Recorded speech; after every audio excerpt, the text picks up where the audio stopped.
Hello, I'm Christian Schuh and this is Procurement in the Park.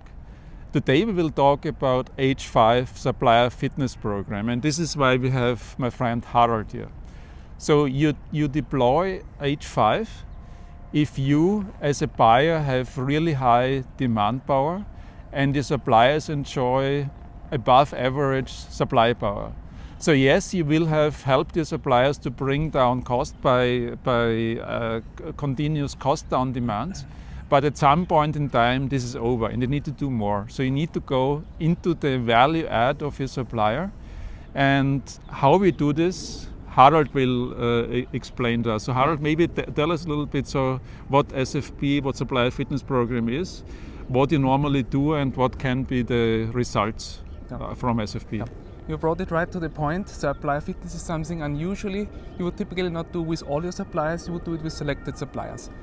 And what does it need, how does it work, and what does it bring here in a nutshell? So what does it need? Of course you need both parties, aka the supplier and also the buyer, of course.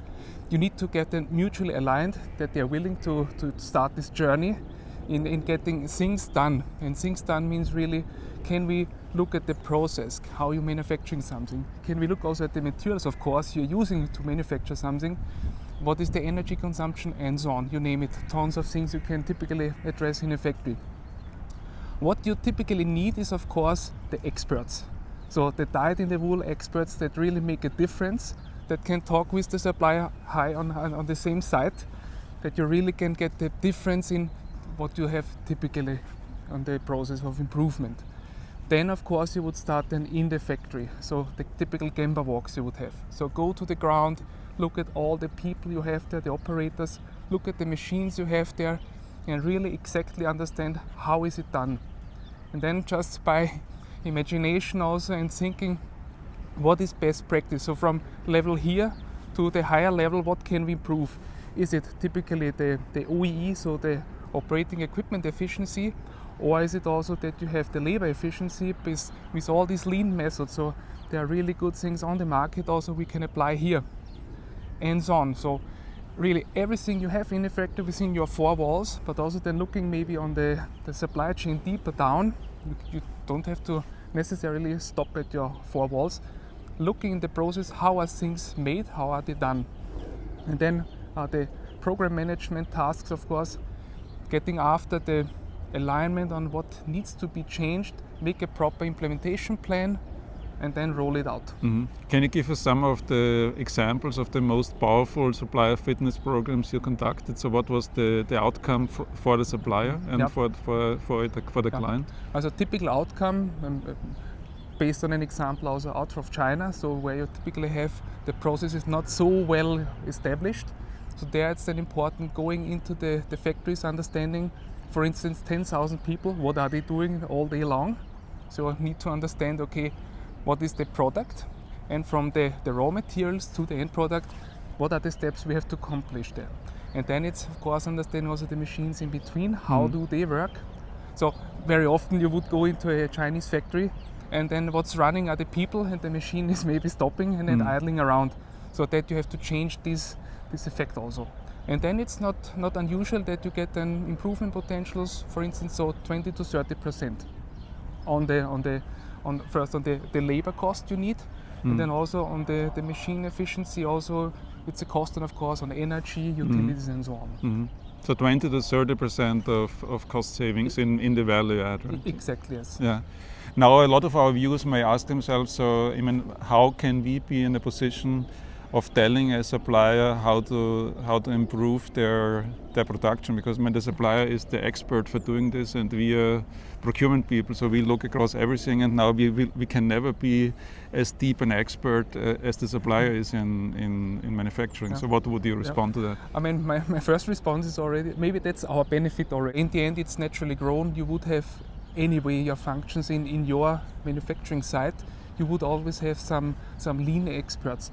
The miracle now is bringing all these functions really together. So forming a so-called maybe a SWAT team, you would name it, also nowadays already. So bringing maybe 4 or 5 really experienced people together that are familiar with the product, They also know how it's basically manufactured, and also they have the perspective not only on one specific supplier, they also have the view, okay, on the full supply landscape, what is best practice? What can we then bring from a supplier A maybe to a supplier B, and also then vice versa. So how do you see the balance between classic lean measures as opposed to Industry 4.0 automation, artificial intelligence? So how do you see the balance here? So first, also, the one is not substituting the other one. It's somehow hand in hand. It's augmenting the lean stuff you have now with all these digital improvements you have. So getting now more data analysis done already in a short time. You know, lean perfectly works, but you need sometimes also base information. You wouldn't get just on a paper and your Excel spreadsheet. There you need massive data.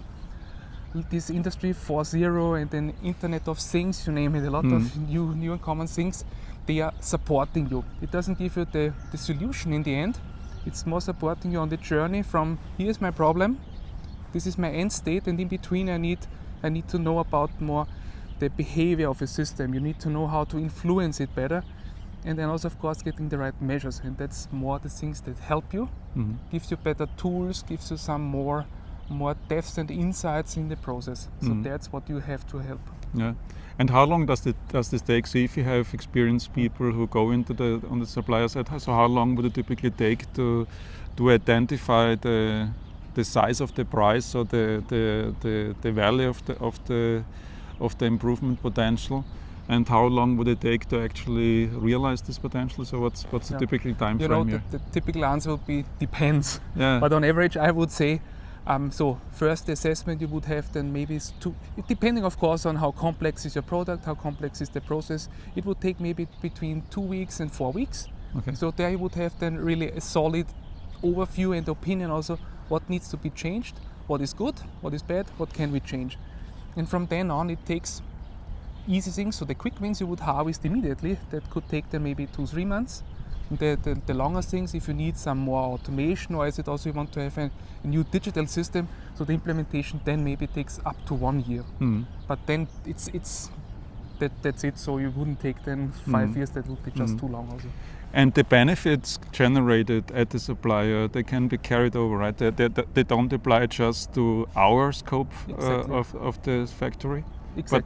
Exactly, yes. So, I mean, typically it's in one supplier side, it's not you have this unique product and that's it. It's also similar products are also manufactured for different clients.